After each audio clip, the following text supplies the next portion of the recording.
नमस्कार दोस्तों, मैं रत्नेश स्वागत करता हूं आपका मेरे YouTube चैनल पे। तो दोस्तों, जैसा कि हमने पिछले वीडियो में देखा था, ड्रोन के इतिहास और उसकी इवोल्यूशन के बारे में हमने पढ़ाई की, उनके बारे में जानकारी प्राप्त की। अब जैसा कि आप देख रहे हैं, ये काफ़ी मॉडर्न ड्रोन दिखाई दे रहे हैं यहाँ पर। एक तरह से पैरेट ड्रोन इन्हें हम इनके बारे में हम जाने थे, इन्हें बोलते हैं। और अभी ये मॉडर्न ड्रोन, जो यहाँ भी लिखा है मॉडर्न ड्रोन वर्ल्ड, इस हिसाब से यहाँ हम देख सकते हैं कि ये काफ़ी आधुनिक सुविधाओं से लैस ड्रोन हैं, जिनमें कैमरे, फिर यहाँ पे मोटर, प्रोपेलर, इनकी जो बॉडी है, पेलोड से लेके जो बॉडी जिस मटेरियल की बनी है वो काफ़ी एडवांस है। और ऐसे में हम बाकी जो भी यहाँ सीनरी लगी हुई है, ये इसका उद्देश्य यही बताना है कि इनके कार्य को भी हम सीधे और साफ तरीके से देख सकते हैं। पहाड़ी इलाके, खेत, घर, गांव, सबकी निगरानी करने में, और ये काफ़ी संख्या में है। तो आइए जानते हैं मॉडर्न ड्रोन के बारे में। जो मॉडर्न टेक्नोलॉजी आजकल यूज़ हो रही है, उसमें ड्रोन किस प्रकार से अपने योगदान को साबित कर रहे हैं, किन क्षेत्रों में इनका महत्व ज़्यादा है और ये कैसे बनते हैं, इनका प्रभाव क्या है, उसके बारे में आगे की सीरीज़ में हम देखेंगे।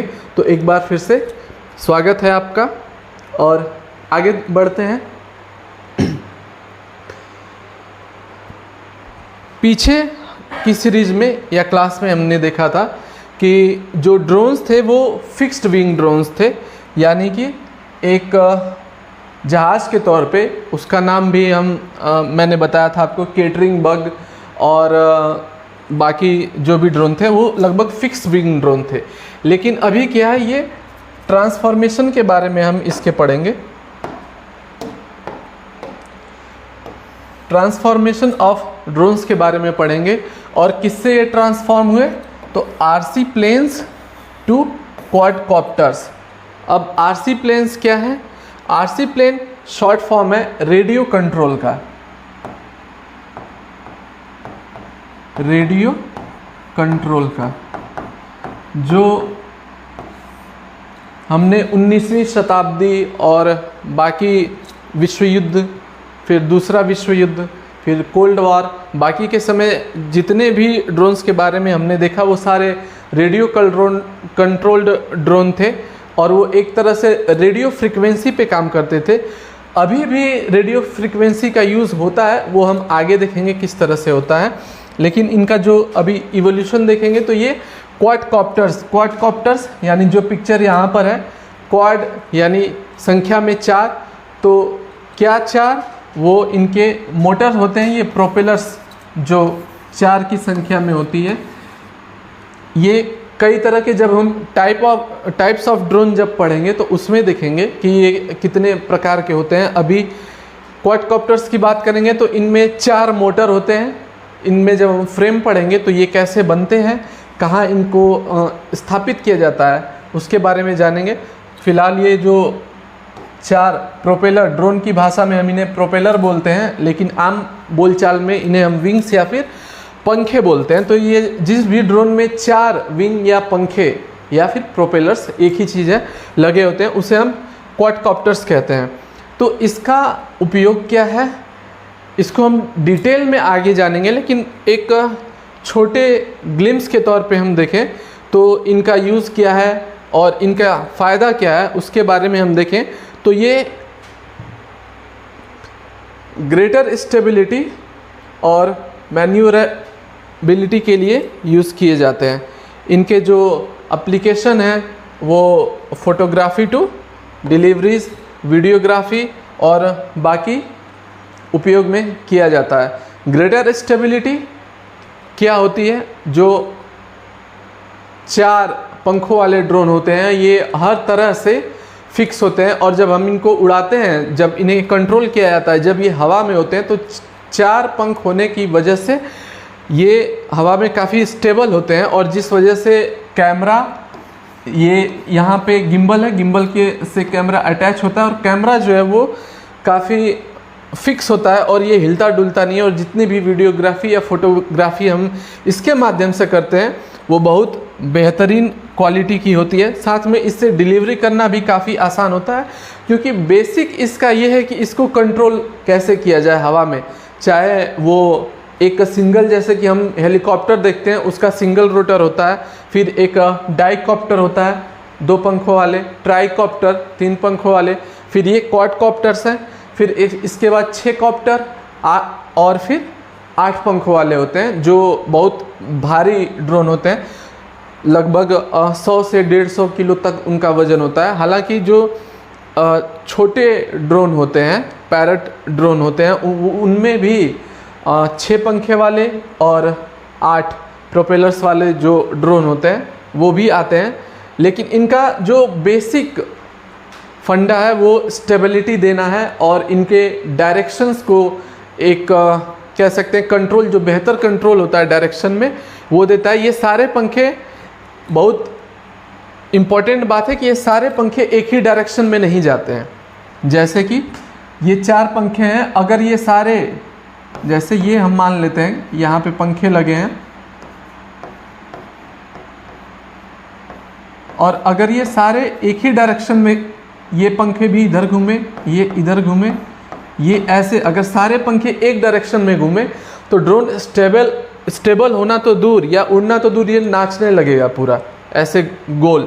तो इसका क्या होता है, दो ये जो जोड़ी पंखे होते हैं या फिर ऐसे या ऐसे, जैसे भी उनमें हम फिक्स करते हैं, एक दूसरे के अपोजिट घूमते हैं। अपोजिट मतलब उल्टा, जिस वजह से इसको एक बेटर स्टेबिलिटी मिलती है हवा में, और इसी वजह से हवा में फिक्स होता है और हमारे जो भी एप्लीकेशंस होते हैं उनको पूरा करने में मदद करता है। ये काफ़ी टेक्नोलॉजी के एडवांस स्वरूप में आते हैं और ये काफ़ी क्वाडकॉप्टर्स काफ़ी कह सकते हैं सोफिस्टिकेटेड ड्रोन्स माने जाते हैं। काफ़ी सुंदर ड्रोन होते हैं ये, और इनके जो मटेरियल्स होते हैं, इनमें जो भी पार्ट्स कह सकते हैं कि फिट किए जाते हैं, उनको फिट करने में बहुत ज़्यादा आसानी होती है। तो ये अभी जो कि फिक्स्ड विंग ड्रोन है, उससे इनका ट्रांसफॉर्मेशन हुआ यहाँ तक, और इन्हें अब हम बोलेंगे रोटरी विंग ड्रोन, क्योंकि इनके पंखे जो हैं वो घूमते हैं। फिक्स विंग में उनके पंखे फिक्स होते हैं। इसके एडवांटेज डिसएडवांटेज क्या है, ये जब हम फ्रेम और बाकी टाइप्स ऑफ ड्रोन्स पढ़ेंगे उसमें जानेंगे। तो अभी हम आते हैं इसके यूज़ पर।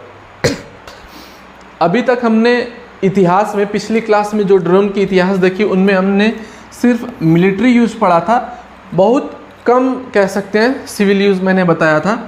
आज हम दोनों के बारे में पढ़ेंगे, इनके एडवांटेज डिसएडवांटेज और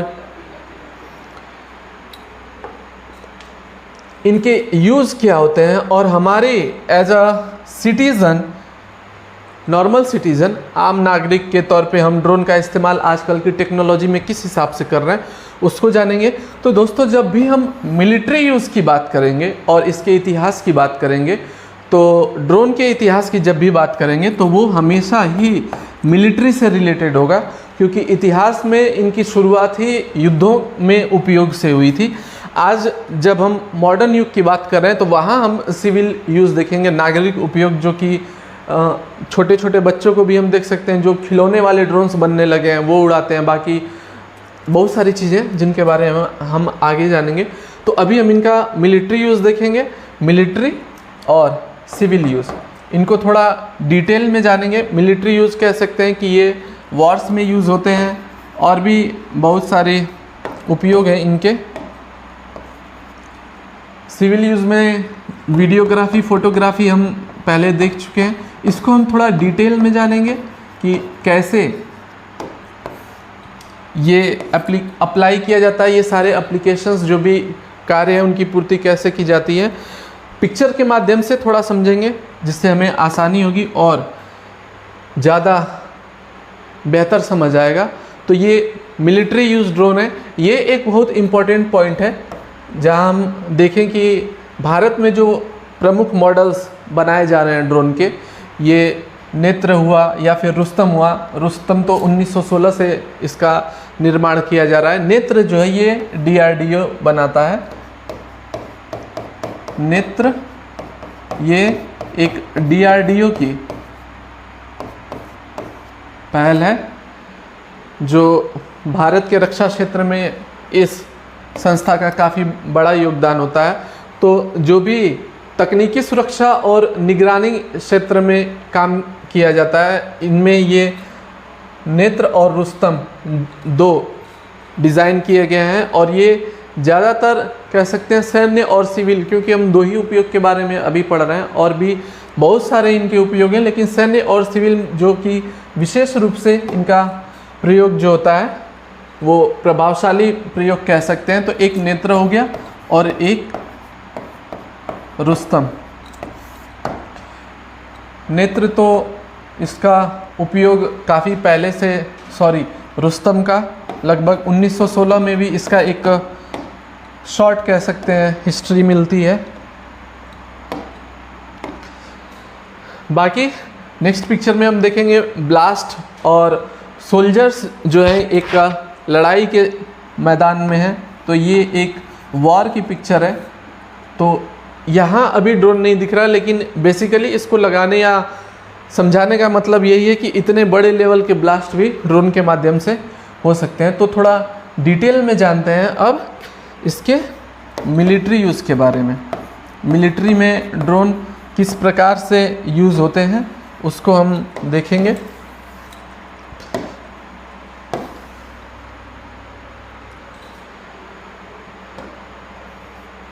जैसा कि इन तस्वीरों के माध्यम से हम देख सकते हैं कि एक सेना का जवान इस पिक्चर में, और ये दोनों ही पिक्चर की बात की जाए तो यहाँ ड्रोन के माध्यम से बॉर्डर सर्विलांस या बॉर्डर क्षेत्र की निगरानी की जाती है। और यहाँ एक ड्रोन देख सकते हैं, यहाँ एक सोल्जर है जिसके हाथ में गैजेट है जिसके माध्यम से ड्रोन की गतिविधि को कंट्रोल किया जाता है। और साथ में ही ड्रोन के माध्यम से जो भी इलाके हैं जिनकी छानबीन या निगरानी की जाती है, जैसे कि ये एक पहाड़ी इलाका है और यहाँ की निगरानी करना किसी भी सैनिक के लिए काफ़ी मुश्किल भरा हो सकता है, इसलिए वहाँ ड्रोन का उपयोग बहुत ज़्यादा महत्वपूर्ण हो जाता है। तो ऐसे में एक स्थान पर बैठे बैठे कोई भी सिपाही पूरे पहाड़ी इलाके की निगरानी करता है। दूसरा कि ये रेगिस्तान की पिक्चर्स हैं जिनमें हम देख सकते हैं दो सिपाही हैं और ये बॉर्डर की जो है निगरानी कर रहे हैं। तो इनके सिविल यूज़ को हम साथ में लिखते हुए चलेंगे। तो पहला इनका सिविल यूज़ हम देखेंगे, बॉर्डर सर्विलांस यानी निगरानी। दूसरा, जो भी जंगल, बहुत घने जंगल के क्षेत्र होते हैं या पहाड़ी कह लें या फिर झाड़ियाँ कह सकते हैं, या बहुत बड़े बड़े पेड़ जो भी पहाड़ी इलाकों पे होते हैं, उनकी निगरानी करना काफ़ी मुश्किल होता है। पेड़ से मतलब पेड़ की निगरानी नहीं, उस एरिया की निगरानी करना, उसमें किस तरह की गतिविधि हो रही है, सिविलियंस गतिविधि हो रही है या फिर टेररिस्ट एक्टिविटी हो रही है, उसको जानने के लिए या उसके बारे में जानकारी प्राप्त करने के लिए हम ड्रोन का इस्तेमाल करते हैं। इस पिक्चर में हम देख रहे हैं यहाँ पे एक ड्रोन है और ये काफ़ी ऊपर है, पेड़ों से काफ़ी ऊपर इसे उड़ाया गया है। और इसके माध्यम से, जैसे कि मैंने पहले बताया, वीडियोग्राफी और फोटोग्राफी दो इसका बहुत ही मजबूत पक्ष है जिसके लिए इसका इस्तेमाल होता है। तो अगर यहाँ पेड़ों के बीच में भी अगर कोई टेररिस्ट एक्टिविटी हो रही है या किसी भी प्रकार की गतिविधि की जा रही है तो ड्रोन के माध्यम से उसका पता लगाया जा सकता है। तो एक मॉनिटरिंग,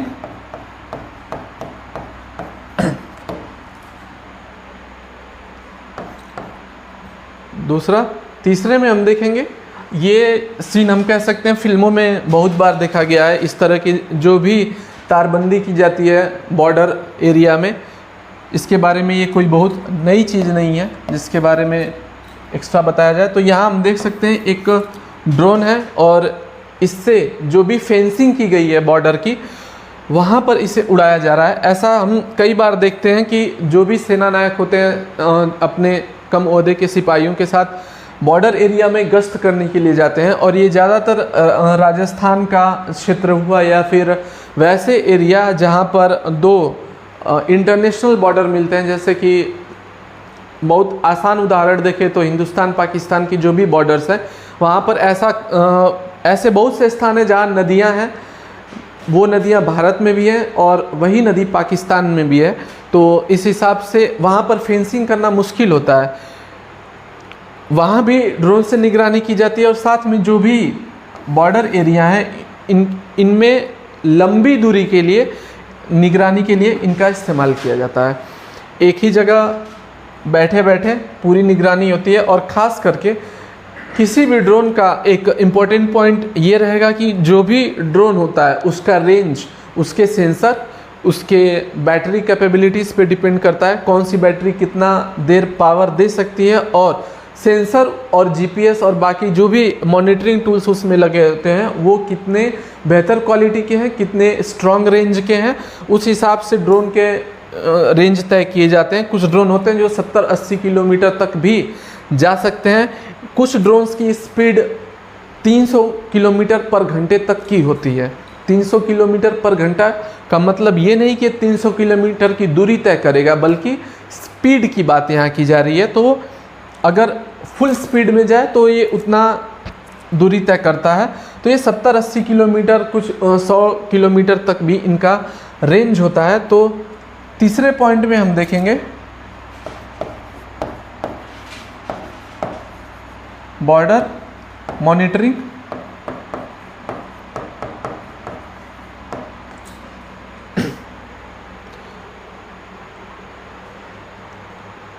और आगे मिलिट्री यूज़ में इनका एक जो कह सकते हैं ज़बरदस्त इस्तेमाल होता है, वो रक्षा परिषदों में। अभी जब हम थोड़ा और आगे जाएंगे तो नो जोन के बारे में पढ़ेंगे। कुछ ऐसे भी जोन होते हैं ड्रोन में जहां उड़ाना मना होता है, क्योंकि वहां पर ज़्यादातर सेना के बेस होते हैं, कैंप होते हैं, या ऐसे जो एरिया होते हैं वहां पर ड्रोन उड़ाना मना होता है। उसके लिए खासकर परमिशन लेनी होती है DJI और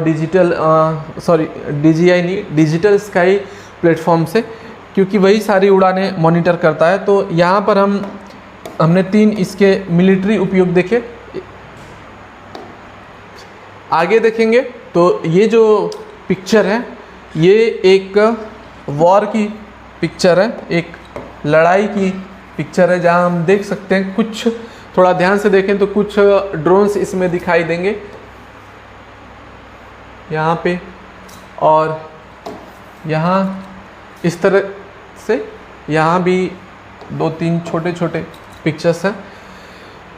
तो इनको हम अगर इनका उपयोग देखें तो ऐसे भयानक लड़ाइयाँ जो होती हैं उनमें भी, जहाँ ड्रोन मशीन गन और मिसाइल से लैस होते हैं, इनको भी मॉनिटर किया जाता है। और युद्धों में जो ड्रोन इस्तेमाल होते हैं, ये बहुत ही इम्पॉर्टेंट एक कह सकते हैं कीवर्ड है स्वार्म ड्रोन का। अब स्वार्म ड्रोन क्या होते हैं? जैसे कि हम लाइट शोज़ वगैरह देखते हैं, जैसे अभी पिछले दिवाली में हमने देखा, जब भी अयोध्या में श्री राम मंदिर का उद्घाटन हुआ था, वहाँ पे जो लाइट शोज़ किए गए थे, या फिर बनारस में जो देव दिवाली है वहाँ पे ड्रोन का लाइट शोज़ में इस्तेमाल होता है। तो बेसिकली स्वार्म ड्रोन उन्हें कहते हैं जो काफ़ी ज़्यादा की संख्या में ड्रोन होते हैं, लगभग हम कह सकते हैं सैकड़ों की संख्या में ड्रोन होते हैं।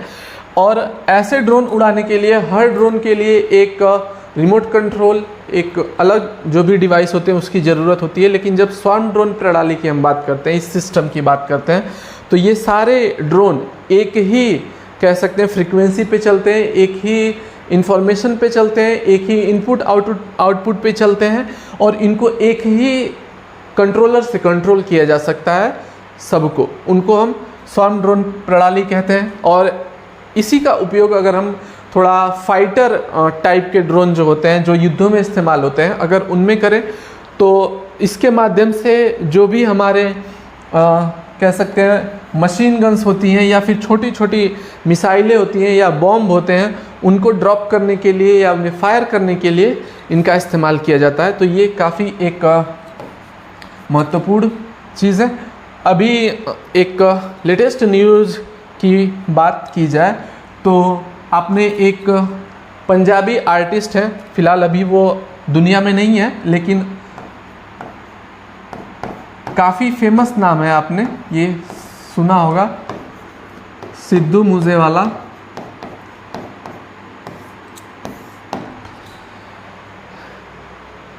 इनका इसी प्रणाली के माध्यम से स्वार्म ड्रोन सिस्टम के माध्यम से एक लाइट शो अरेंज किया जाएगा। लाइट शो या कह सकते हैं कि जो भी लेज़र शोज़ या ड्रोन के माध्यम से जो लाइट शोज़ होते हैं उनमें, जिसमें ये लाइव परफॉर्म करेंगे।